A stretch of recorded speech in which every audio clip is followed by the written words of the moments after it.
Hello friends, destination आज YouTube platform पे आपका स्वागत है। और मैं अभिषेक सिसोदिया डेली की तरह आपके लिए करंट अफेयर्स लेकर के आया हूँ।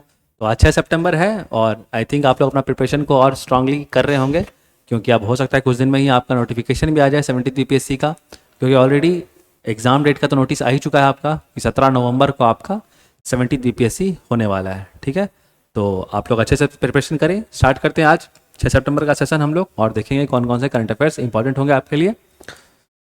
तो पहला क्वेश्चन आपके लिए है, which of the following states has become the first state to amend laws related to rape, gang rape and sexual offences against children. Question क्या है, निम्नलिखित में से कौन सा राज्य बलात्कार, सामूहिक बलात्कार और बच्चों के खिलाफ यौन अपराधों से संबंधित कानूनों में संशोधन करने वाला पहला राज्य बन गया है? आपके ऑप्शंस हैं ए उत्तर प्रदेश, बी केरला, सी मध्य प्रदेश या फिर D waste Bengal.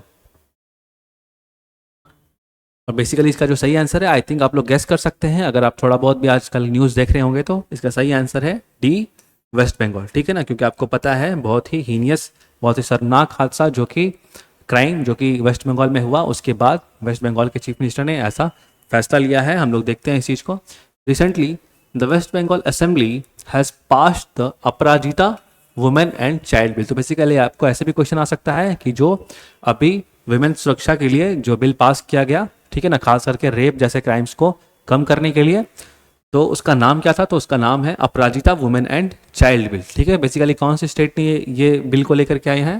That is West Bengal. तो वेस्ट बंगाल गवर्नमेंट ने ये बिल लेकर के आया, अपराजिता वुमेन एंड चाइल्ड बिल, और बेसिकली इसको पास भी कर दिया गया है। लेटेस्ट इन्फॉर्मेशन ये है। ओके, अब बेसिकली इसमें काम क्या हुआ है? इसमें काम यही हुआ है कि जो भी सेंट्रल लॉज हैं, जो भी केंद्रीय कानून है आपका रेप को लेकर के और सेक्सुअल क्राइम्स को लेकर के, तो उसमें कुछ बदलाव इसमें किए गए हैं। ठीक है ना, तो ये चीज़ आप लोग ध्यान रखिएगा कि ये काम वेस्ट बंगाल गवर्नमेंट ने किया है। ओके, अब इसमें जो बदलाव किए गए हैं, तो इसमें नया प्रावधान क्या है उसको जानते हैं हम लोग थोड़ा। तो देखो, द बिल प्रोवाइड्स, तो बेसिकली बिल में क्या दिया हुआ है?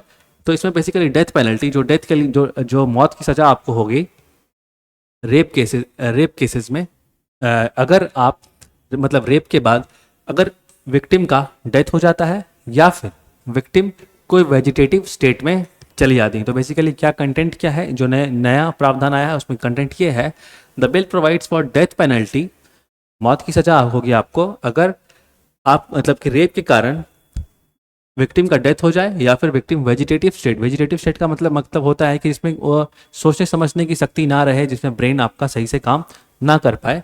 ऐसे केस में आपको डेथ की सज़ा होगी, ठीक है ना, मौत की सज़ा होगी, और उसके अलावा आपको लाइफ इम्प्रिजन भी हो सकता है, ठीक है ना, without payroll in other rape cases. और अदर रेप केसेस में आपको लाइफ इम्प्रिजन की सज़ा तक हो सकती है। ठीक है, तो आप कहीं ना कहीं ये सब क्राइम को रोकने के लिए जो भी कानून है उनको और सख्त बना है, और कहीं ना कहीं इसकी ज़रूरत भी थी, क्योंकि हम लोग आए दिन देख रहे हैं कि इस तरह की घटनाएं बहुत ज़्यादा होती हैं, तो इनको कहीं ना कहीं रोकना बहुत ही ज़्यादा ज़रूरी है। Okay, with this West Bengal has become the first state to amend the central laws related to rape. तो बेसिकली रेप, गैंग रेप, इन सब के जो भी कानून थे, सेंट्रल कानून जो केंद्रीय कानून थे, उनमें बदलाव करने वाला सबसे पहला कोई स्टेट अगर आया है, then that is West Bengal ने ये इनिशिएटिव लिया है।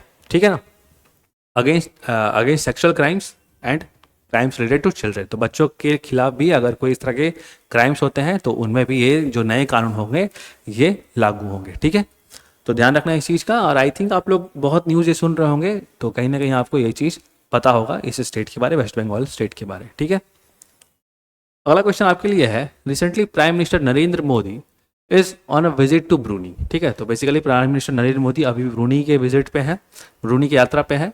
He has become which prime minister to visit Brunei. तो क्वेश्चन ये है कि वो मतलब कि प्रधानमंत्री मोदी ब्रूनी विजिट करने वाले कौन से प्रधानमंत्री या कितने प्रधानमंत्री है भारत से जो ब्रूनी गए हैं? आपके ऑप्शन है, क्या ये पहले प्रधानमंत्री है, ए फर्स्ट, बी सेकंड, सी थर्ड या फिर डी फोर्थ? तो देखिए, बहुत इंटरेस्टिंग आंसर है इसका। बेसिकली भारत के प्रधानमंत्री नरेंद्र मोदी भारत के पहले प्रधानमंत्री हैं जो कि आपके ब्रूनी विजिट किए हैं। ठीक है, तो देखते हैं हम लोग ऑन 3 सितंबर। तो बेसिकली 3 सितंबर को ही prime minister Narendra Modi arrived in Brunei on a 2 day visit. तो 2 दिन की यात्रा है, मतलब यात्रा थी बेसिकली प्रधानमंत्री मोदी की ब्रूनी में। Okay, where PM Modi was given guard of honour. तो उनको कहीं ना कहीं गार्ड ऑफ ऑनर दिया गया। अब ये इंपॉर्टेंट है लाइन, ये लाइन बहुत ज़्यादा इंपॉर्टेंट है कि this is the first visit of any Indian prime minister to Brunei. तो बेसिकली किसी भारतीय प्रधानमंत्री का ये पहला विजिट है ब्रूनी में। Prime minister Narendra Modi has arrived in Brunei to commemorate the completion of 40 years, तो 40 years of diplomatic relations between India and Brunei. तो बोलने का मतलब ये है कि कहीं ना कहीं भारत और ब्रूनी के जो रिश्ते हैं उनके लगभग 40 साल होने के उपलक्ष्य में भारत के प्रधानमंत्री मोदी ब्रूनी विजिट किए। ओके, और बेसिकली मोदी जी अभी जहाँ पे भी कुछ डिप्लोमेटिक रिलेशंस के अच्छे खासे साल हो रहे हैं, जैसे 70 साल या फिर 40 साल या फिर 50 ईयर्स, तो मोदी जी खुद जा करके कहीं ना कहीं उस पर्टिकुलर देश के साथ डिप्लोमेटिक रिलेशंस को और मजबूत कर रहे हैं, उन दोनों देशों के बीच रिश्तेदारी को और मजबूत करें। तो कहीं ना कहीं एक बहुत बढ़िया स्टेप है इंडियन प्राइम मिनिस्टर के द्वारा। ठीक है, ओके। तीसरा क्वेश्चन आपके लिए, which of the following states has launch the Pradhan Mantri Uchchatar Shiksha Abhiyan programme with the aim of strengthening higher education. क्वेश्चन क्या है, निम्नलिखित में से किस राज्य ने उच्च शिक्षा को मजबूत करने के उद्देश्य से प्रधानमंत्री उच्चतर शिक्षा अभियान कार्यक्रम शुरू किया है? आपके ऑप्शंस है ए राजस्थान, बी उड़ीसा, सी हरियाणा या फिर डी गुजरात। तो बेसिकली जो सही आंसर हो जाएगा आपका डेट इज बी उड़ीसा। ठीक है ना, उड़ीसा गवर्नमेंट भी बहुत सारे नए नए इनिशिएटिव अभी ला रहे हैं जब से नया गवर्नमेंट फॉर्मेशन हुआ है। ठीक है ना, तो देख लेते हैं। तो उड़ीसा की सरकार ने हैज़ लॉन्च्ड प्रधानमंत्री उच्चतर शिक्षा अभियान। ठीक है ना, इसको देखो शॉर्टकट में हम लोग क्या बोलते हैं, पीएम उषा बोलते हैं। इसको भी ध्यान रखो आप लोग, पीएम उषा का फुल फॉर्म क्या है, प्रधानमंत्री उच्चतर शिक्षा अभियान। ठीक है, with the aim to strengthen the higher education landscape. अब इसका बेसिकली मकसद क्या था, हायर एजुकेशन, उच्च शिक्षा। हायर एजुकेशन बेसिकली क्या होता है आपका, समझ लो कॉलेज या फिर हायर यूनिवर्सिटी लेवल पे जो आप लोग पढ़ाई करते हैं उसको हम लोग हायर एजुकेशन लेवल बोलते हैं। ठीक है, तो उसमें अच्छा परफॉर्म करने के लिए आपका पीएम उषा लाया गया है। ठीक है, it was launch through a memorandum of understanding sign between Orissa government and ministry of education. तो बेसिकली ये उड़ीसा सरकार और भारत के मिनिस्ट्री ऑफ एजुकेशन शिक्षा मंत्रालय द्वारा समन्वय हुआ, दोनों के बीच में मेमोरेंडम ऑफ अंडरस्टैंडिंग साइन हुआ, तब जाकर के उड़ीसा गवर्नमेंट ने पीएम उषा दैट इज प्रधानमंत्री उच्चतर शिक्षा अभियान को उड़ीसा में लॉन्च किया है। ठीक है, okay. PM USHA, basically PM USHA के बारे में हम लोग जान लेते हैं। तो PM USHA is an initiative that aims to ensure access equity. तो बेसिकली पीएम उषा का मकसद क्या है, पीएम उषा का मकसद यही है कि कहीं ना कहीं हायर एजुकेशन, उच्च शिक्षा के लिए आपका जो भी प्रावधान है, जो भी मदद गवर्नमेंट कर सकती है, सरकार कर सकती है, वो बच्चों को या फिर स्टूडेंट्स को दिए जा सके। ठीक है ना, और अक्रॉस उड़ीसा, तो बेसिकली अभी उड़ीसा में इम्प्लीमेंट होगा, तो ये सारे जो फैसिलिटीज़ हैं अब उड़ीसा में इम्प्लीमेंट किए जाएंगे। ठीक है, ओके, मूव करते हैं हम लोग अगले क्वेश्चन पे। तो चौथा क्वेश्चन है आपके लिए, recently where was the national conference of district judiciary held. Very important question. हाल ही में जिला न्यायपालिका का राष्ट्रीय सम्मेलन कहाँ आयोजित किया गया था? ठीक है, आपके ऑप्शंस है ए बेंगलुरु, बी हैदराबाद, सी चेन्नई या फिर डी न्यू दिल्ली। तो देखो इसका जो सही आंसर डेट बेसिकली ये सारे जो मीटिंग होते हैं मेजरली नई दिल्ली में भी होते हैं। ठीक है ना, और नई दिल्ली का फेमस स्पॉट हो गया है भारत मंडपम, अब जहाँ पे बहुत सारे मीटिंग्स होते हैं। तो जानते हैं हम लोग थोड़ा डिटेल में इस चीज़ को। तो देखो, the supreme court of India organise, तो बेसिकली किसके द्वारा ऑर्गेनाइज किया गया था, सुप्रीम कोर्ट ऑफ इंडिया के द्वारा ऑर्गेनाइज किया गया था अ 2-day national conference at district judiciary. ठीक है, ऑन अगस्त 31 एंड सितंबर 1। तो basically national conference on district judiciary मनाया गया था कब, 31 अगस्त को और 1 सितंबर को। कहाँ पे, न्यू दिल्ली में। ठीक है, the conference was inaugurated at Bharat Mandapam, जैसा कि अभी बता रहे थे हम। तो बेसिकली भारत मंडपम इस तरह के नेशनल इवेंट्स को या फिर इंटरनेशनल इवेंट्स को भी, बट बेसिकली नेशनल में जो भी आजकल इवेंट्स इंपॉर्टेंट समिट्स हो रहे हैं वो दिल्ली में अगर हो रहे हैं तो भारत मंडपम में ही बेसिकली कराए जा रहे हैं। ओके, तो यहाँ पे भारत मंडपम में ही आपका जो मीटिंग हुआ आपका डिस्ट्रिक्ट जुडिशरी को लेकर के, सुप्रीम कोर्ट के द्वारा जो आयोजित कराया गया था वो न्यू दिल्ली भारत मंडपम में कराया गया, जहाँ पर were a coin and postage stamp. तो बेसिकली यहाँ पे एक सिक्का और एक डाक टिकट जो पोस्टेज स्टैम्प है, were released to commemorate the 75th anniversary of apex court. तो वेरी इंपॉर्टेंट, ये डाटा बहुत इंपॉर्टेंट है आपके पूरे इस न्यूज़ में कि सुप्रीम कोर्ट का 75वां साल होने पे आपका एक कॉइन रिलीज किया गया है और एक पोस्टेज स्टैंप, एक डाक टिकट रिलीज किया गया है, ठीक है ना। तो कहीं कहीं सुप्रीम कोर्ट का 75वां साल होने पे आपका ये कॉइन और पोस्टेज स्टैंप आपका रिलीज किया गया। और कहाँ पे रिलीज किया गया, that is basically new Delhi में जो मीटिंग हुई थी आपके भारत मंडपम में, वहीं पे ये चीज़ किया गया। ये चीज़ मतलब कि पोस्टेज स्टैंप और कॉइन को रिलीज किया गया है। मूव करते हैं हम लोग अगले क्वेश्चन पे। तो अगला क्वेश्चन है आपके लिए question number 5। In which country was the 5th edition of international Gita Mahotsav organised. Question क्या है, अंतर्राष्ट्रीय गीता महोत्सव का 5वां संस्करण किस देश में आयोजित किया गया था। आपके ऑप्शंस है ए इंडिया, बी श्रीलंका, सी भूटान या फिर डी कंबोडिया। तो वेरी इंपॉर्टेंट ये क्वेश्चन आप लोग जरूर ध्यान रखना है इस चीज का। सही आंसर आपका हो जाएगा डेट इज बी श्रीलंका, ठीक है। देखो the 5th edition of international Gita Mahotsav, जो 5वां संस्करण था आपका अंतर्राष्ट्रीय गीता महोत्सव का ऑन फॉरेन लैंड। तो बेसिकली जो अब इस चीज़ को अब विदेशों में भी मनाया जा रहा है और जो 5वां संस्करण था ये कहाँ मनाया गया, विदेश में, डेट इज इन श्रीलंका, ठीक है। इन मार्च, तो बेसिकली मार्च में ही इस चीज़ को सेलिब्रेट किया गया था, ठीक है। द इंटरनेशनल गीता महोत्सव rooted in India spiritual and cultural heritage. तो बेसिकली कहीं ना कहीं ये इंडिया का स्पिरिचुअल भावना और इनका इंडिया का जो सांस्कृतिक चीज़ है, कल्चरल चीज़ें हैं, उनको रिप्रेजेंट करता है, ओके। और इट एक्सपैंड्स टू श्रीलंका, बोलने का मतलब इस बार इसको श्रीलंका में बनाया गया है, ठीक है। अगर क्वेश्चन आए तो आप लोग ज़रूर हिट करना, सही आंसर श्रीलंका, ठीक है।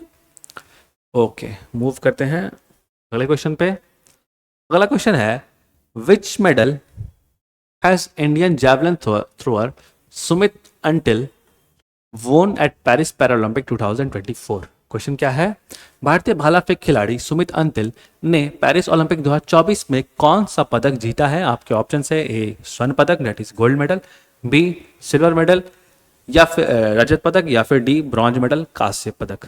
आप इसके आंसर जरूर कमेंट बॉक्स में कमेंट करें, क्योंकि ये जो क्वेश्चन है ऑलरेडी आपको प्रीवियस क्लास में डील किया गया।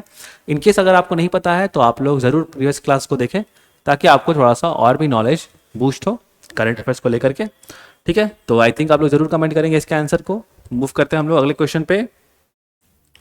अगला क्वेश्चन है which state government recently approved a new digital policy to regulate content या फिर encourage influencers and promote government initiatives. Question क्या है, थोड़ा क्वेश्चन को समझने की कोशिश करो। इस राज्य सरकार ने हाल ही में सामग्री को विनियमित करने, प्रभावित करने वाले को प्रोत्साहित करने और सरकारी पहल को बढ़ावा देने के लिए नई डिजिटल नीति को मंजूरी दी है। आपके ऑप्शंस हैं ए बिहार गवर्नमेंट, बी हरियाणा, सी उत्तर प्रदेश गवर्नमेंट या फिर D Orissa government. Basically question यही है कि आजकल बहुत सारे डिजिटल प्लेटफॉर्म्स है तो उनको रेगुलेट करना भी ज़रूरी है, लेकिन उनको इतना रेगुलेट नहीं करो कि भाई जो भी इंफॉर्मेशन पास ऑन करने का जो तरीका है उसको हैम्पर किया जा सके। क्योंकि अभी आजकल क्या है ना, सोशल मीडिया कहीं ना कहीं कुछ समाचारों का, कुछ इन्फॉर्मेशन डिस्प्ले करने का, फैलाने का बहुत बढ़िया माध्यम भी हो चुका है, ठीक है ना। तो आपको यही बताना है कि कौन सी सरकार है जो कहीं ना कहीं इसको प्रमोट करने के लिए या फिर इसके कंटेंट को रेगुलेट करने के लिए नियम लेके आई है। तो देखो इसका जो सही आंसर हो जाएगा that is basically C Uttar Pradesh government, ठीक है ना। तो उत्तर प्रदेश गवर्नमेंट के द्वारा ये किया गया है। देखो द उत्तर प्रदेश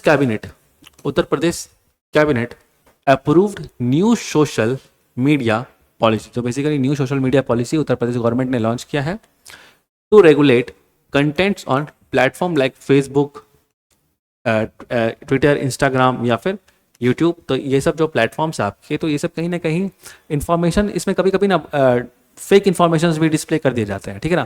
तो कहीं उनको कंट्रोल करना काफ़ी ज़्यादा ज़रूरी है, ठीक है। क्योंकि आपको पता है कि इस तरह के गलत इन्फॉर्मेशन का भी बहुत ज़्यादा इम्पैक्ट होता है, नेगेटिव इम्पैक्ट होता है सोसाइटी पे, ठीक है।